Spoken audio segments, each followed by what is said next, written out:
The following is a segment from the television series In Search of the Divine, produced by the Sisters of St. Joseph of Carondelet, St. Paul Province. For more information, visit www.insearchofthedivine.org.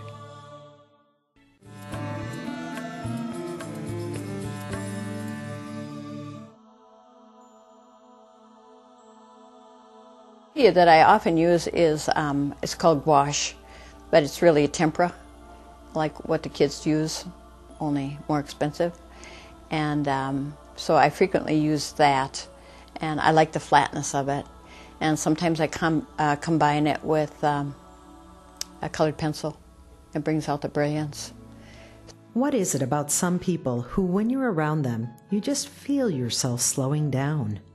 When I'm going to do something, it takes a long incubation period, often, sometimes weeks, sometimes months, and sometimes more than that. Sometimes it'll be some years. Sister Ansgar Holmberg's relaxed energy makes me feel like even breathing is a little, easier.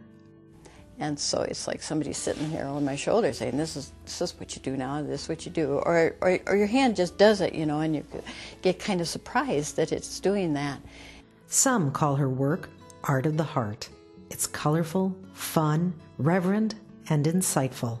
Some of the things that I do are pieces from Scripture that have caught my attention, or sometimes it's something that somebody has said, like in a talk, for instance.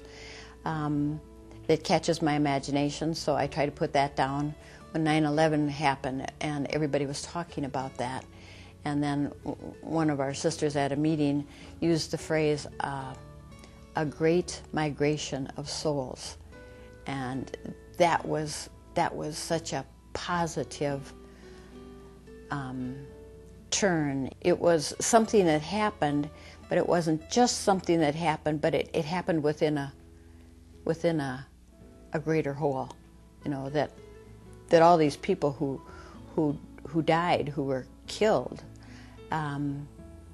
were part of the universe, were part of the divine, and that they, coming from the divine in the first place, they moved back into the divine, even though they'd never left the divine, because we are in the divine. When I talk with Ansgar, I get the feeling that she finds the divine in just about everything. I'll tell you something I saw the other day. I was getting out of the car at Carondelet Center, and there's this big, huge, probably 200-year-old cottonwood tree, with most of its leaves gone, maybe just a few thousand left. And the sun was in the southwest low, and it shone on that through those tree branches, and it could only show through those tree branches because there were so many of the leaves missing. So it was almost naked, but there were still these few thousand leaves left. And cottonwood, I think it's a cottonwood leaves have a long stem so that when the wind blows, they spin. And the sun caught the leaves, and they all sparkled like diamonds. It was just a mass of diamonds, this tree. And there was something so much of the divine in that there was this old tree with these, it was like electric sparks coming from each one of these as they trembled and as they twisted and turned. And it just glittered. It glittered like sequins or like diamonds that were being turned. But I'll never forget that. And I know that I always, whenever I consciously see a cottonwood tree, I'll remember that. And that's kind of like an image of the divine, that spark is in everything. Everything is a teacher if we let it be a teacher. So I see that art is a teacher. It's a real teacher for me. Kind of makes me want to get out my paint by number set.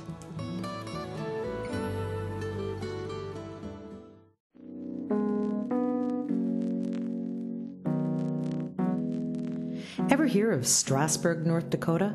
It's the home of Mr. Lawrence Welk, winner of the Theodore Roosevelt Rough Rider Award. It's also the home of Hall of Famer Sister Rosalind Gefre. Think life through, I just sort of do whatever comes. But I was taking care of my mother. Went home and took care of her 3 years, and I thought, well, I'm taking care of her. I'm not going to let my mind go to waste. And so I started taking a correspondence massage course. And the reason I did is because I had a massage. I had this internal chest pain, 12, 15 years. And I was in and out of hospitals. And they never found a reason why I couldn't sleep at night, why I walked the floor, why I had to sit up sleeping. And just for no reason whatever, I had a massage.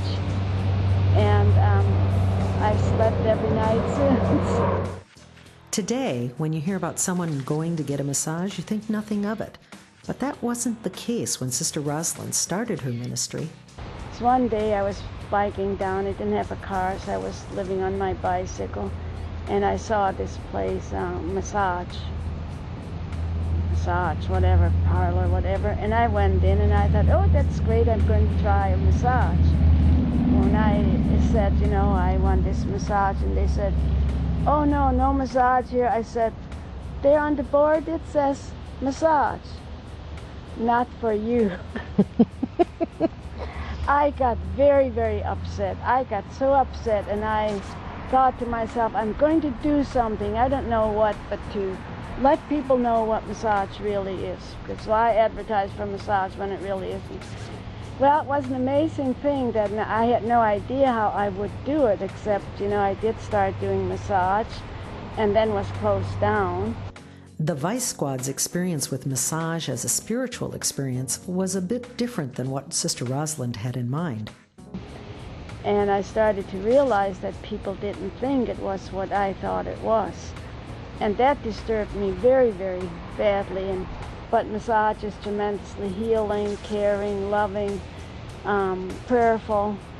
And so they opened the door for me. Mm-hmm. So I just feel, God is just so wonderful. It's like I had no idea how I changed the image of massage, but God knew how to do it, and there it is. Mm-hmm.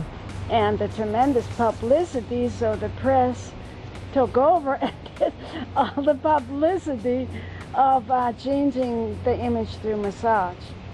Ah, yes, the divinely inspired press. Well, Sister did go on to open a place for therapeutic massage.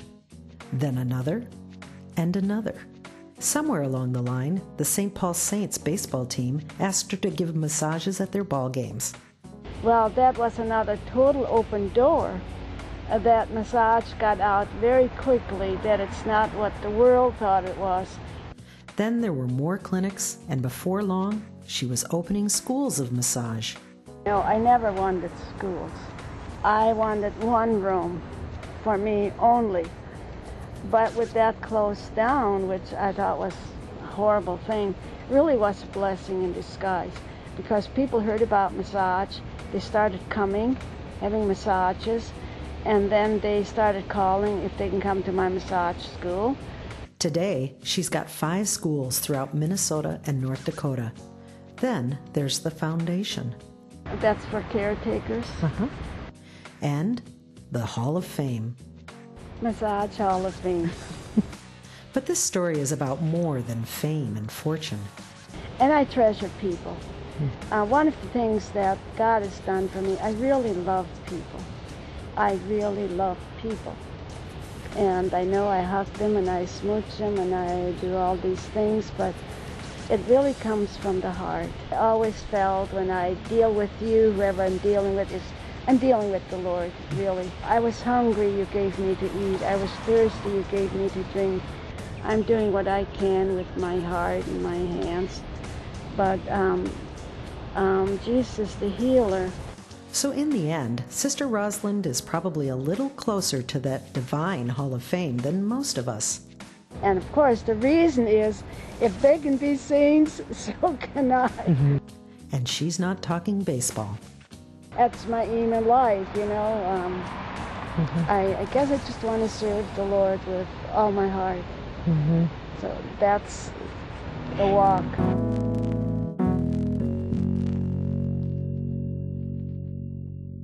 Thanks for joining us today on In Search of the Divine. If you have questions or suggestions for us, please visit our website. Until next time, I'm Ann Thompson.